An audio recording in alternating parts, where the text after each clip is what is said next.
Good morning, everyone, and welcome to our group presentation of critical appraisal. So my group consists of 4 members, including me. I'm Prashanta Basnet. I've got Maria Gracia Medvedev, Savina Sarankodi, and Neelam Chetri in a group.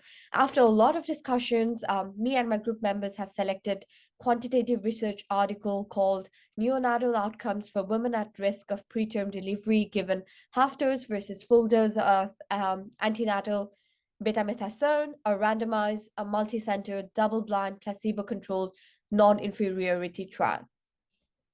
Now, most importantly, what is the aim of the article and why is the research being appraised? Now, let's talk about aim of the research. The main aim of the research was to assess the objective quality data of the article, focusing on 4 different areas: selection bias, performance bias, detection bias, and attrition bias. And now the aim of the article was to assess the neonatal outcomes of women at risk of preterm delivery who received either a full dose of prenatal betamethasone or a half dose, and to determine whether half dose of betamethasone is significantly worse to the full dose in terms of the neonatal outcomes. In this whole group video and presentation, we're going to talk about 4 different questions, and we're going to share our insights and findings on different questions accordingly. So let me be the first one to go and share with you all my findings of question 1. So question 1 asks, did the study minimize selection bias by random sequence generation and allocation concealment? So what I found was, according to MUN EDAL 2022 methods, yes, the study on the selected article did minimize selection bias through random sequence generation and allocation concealment.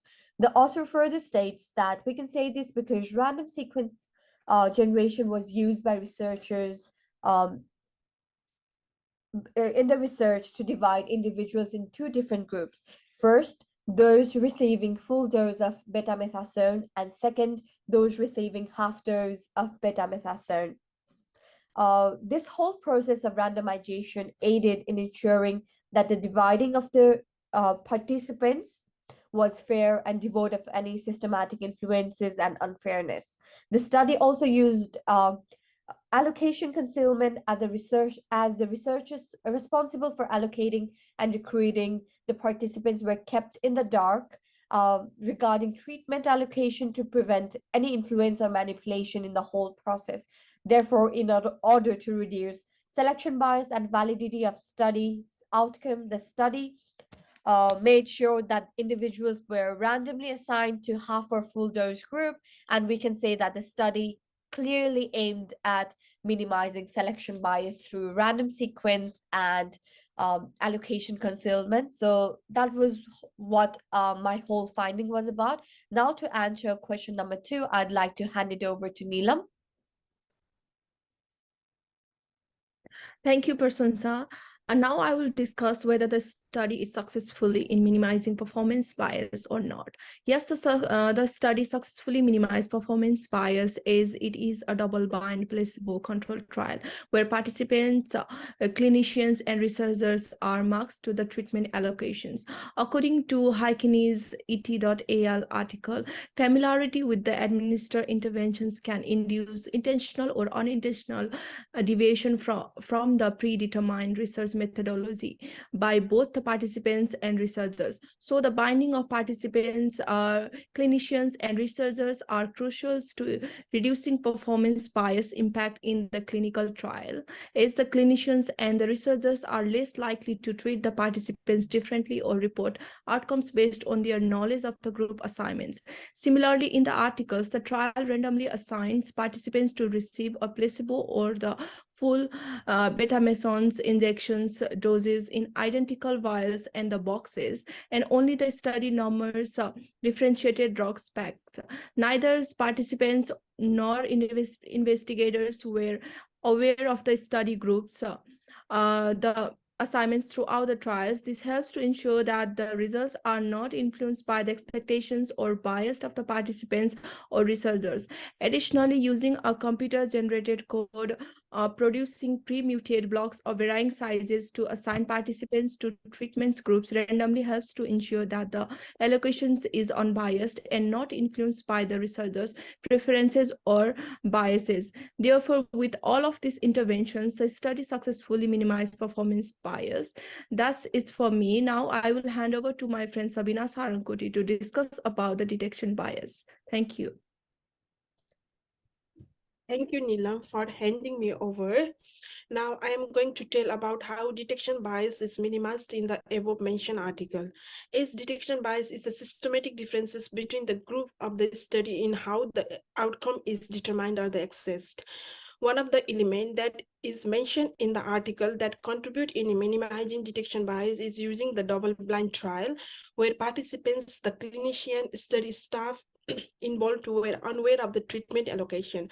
This approach help in reducing detection bias as neither the participants nor the investigators can influence the outcome. Along with this, the random participant, clinician, and study staff were matched to the treatment allocation and are unaware of receiving a placebo or the full dose treatment. Therefore, the random assignment, blinding process, and double-blind method minimizes detection bias by reducing the likelihood of systematic differences in outcome assessment between this above intervention group. Another point is in the secondary outcome, the data that are objective and measurable, such as the incidence of respiratory distress syndrome, transient trachypnea of the newborn, pulmonary ear leak, bronchopulmonary dysplasia, use of postnatal storage, admission of the neonatal intensive care unit, and the length of stay in the neonatal intensive care unit. Also, the clinical measures such as the need for continuous positive airway pressure, supplemental oxygen, mechanical ventilation. By considering all above objective and measurable outcome and relying on clinical and observation measures, they reduces the potential bias in outcome detection. In this way, the detection bias is minimized. Now, I will hand over to my friend Mia to discuss about attribution bias. Thank you. Thank you, Sabina. Flowing on from Sabina's appraisal of detection bias, I'll be discussing the attrition bias of the study. So the starting number of participants that were involved in the study was 3,244 pregnant women. The eligible participants were then randomized into two groups. 1,620 of the participants assigned the half dose and 1,624 assigned the full dose of neonatal betamethasone. Although the study began with 3,244 participants enrolled, at the conclusion of the study, there were only 2,938 participants that were included in the analysis of the study, resulting in 1,481 participants in the half-dose group and 1,457 participants in the full-dose group. Now, I'd like to draw your attention to the attrition of the study, with the exclusion of 139 women in the half-dose group and 167 women in the full-dose group, resulting in the overall fallout of 306 participants throughout stages of the study. An adequate explanation is offered for the study's attrition outcome. The 306 participants were excluded due to reasons such as withdrawing consent, refusal of second injection, delivering before administration of second injection, inclusion criteria not being met, not receiving treatment or treatment not being received according to protocol, neonates lost to follow-up, neonates dying before evaluation, or pregnancies resulting in stillbirths. Of significance in this is the inconsistency of attrition between the two randomized groups in the study.